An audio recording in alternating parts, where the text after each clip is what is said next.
Delhi police lakh दावे करे कि दिल्ली में बाइकर्स गैंग पर लगाम लगा ली गई है, लेकिन पुलिस के ये दावे उस वक्त बेमानी साबित हो गए जब दिल्ली की एक पॉश कॉलोनी में सरेराह अंजाम दी गई लूट की एक खौफनाक वारदात। इस वारदात ने न सिर्फ दिल्ली की सुरक्षा पर तमाम सवाल खड़े कर दिए, बल्कि दिल्ली पुलिस के नाकारे नुमाइंदों की भी खोल दी पोल।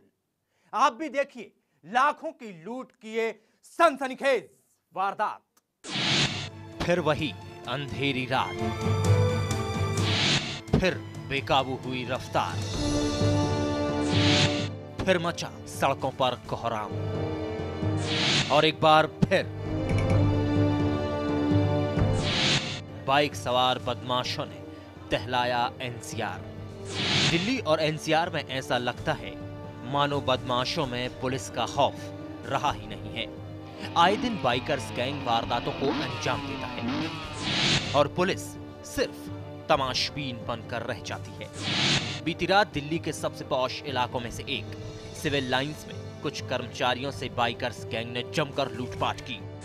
कर्मचारियों से बाइक सवार बदमाशों ने 18 लाख रुपए लूट लिए। दरअसल दिल्ली के शास्त्री नगर में रहने वाले महेंद्र अग्रवाल का इलेक्ट्रॉनिक्स का कारोबार है। देर रात महेंद्र के कर्मचारी लाजपत राय मार्केट से पेमेंट लेकर शास्त्री नगर जा रहे थे, लेकिन सिविल लाइंस इलाके के पास 4 बाइकों पर सवार 8 बदमाशों ने उन्हें रोक लिया। इससे पहले कि कोई कुछ समझ पाता, बेखौफ बदमाश बंदूक की नोक पर सारा कैश लूटकर फरार हो गए। हैरानी वाली बात तो यह है कि वारदात से चंद कदमों की दूरी पर ही पुलिस बीट है। डीसीपी साहब का ऑफिस भी पास ही है। इतना ही नहीं, दिल्ली के उपराज्यपाल का आवास भी इसी इलाके में है। बावजूद इसके सेंसिटिव जोन में सुरक्षा कितनी चाक चौबंद है, इसका सबूत है लूट की ये वारदात। अंदाजा लगाना मुश्किल नहीं कि इतने हाई सिक्योरिटी जोन में वारदात के वक्त पुलिस कहां थी। यही नहीं, वारदात के बाद पुलिस वालों ने मामला दर्ज करने में भी घंटों लगा दिए।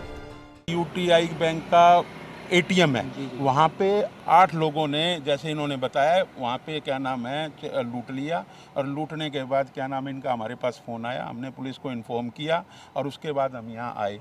ये लोग यहाँ पे रवैया ऐसा रहा थाने का कि जैसे लूट हमने की है और हमारी ये सुनने को कोई भी तैयार नहीं। और उसके बाद 1-1.5 घंटे के बाद जब इनसे माथापच्ची हुई तो अब ये 4 आदमी लिखने को तैयार हैं, 8 लिखने को तैयार नहीं।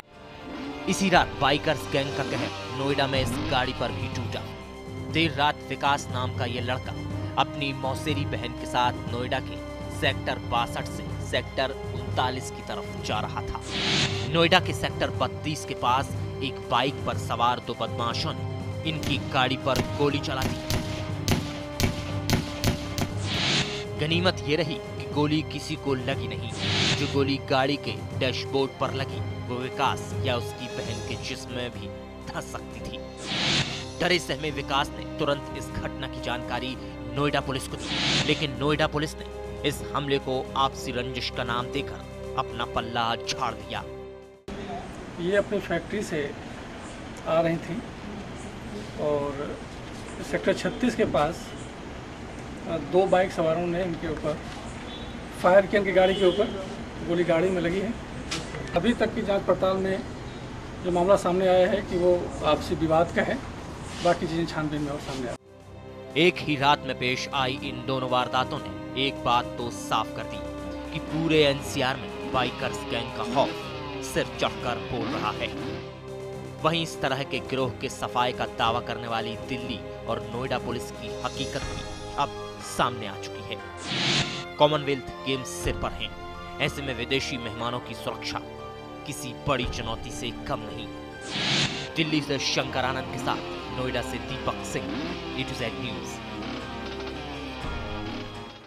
अभी यहां लेंगे एक छोटा सा ब्रेक। ब्रेक के बाद जल्द हाजिर होंगे मौत के इंजेक्शन के रहस्य के साथ। आप कहीं जाइएगा मत।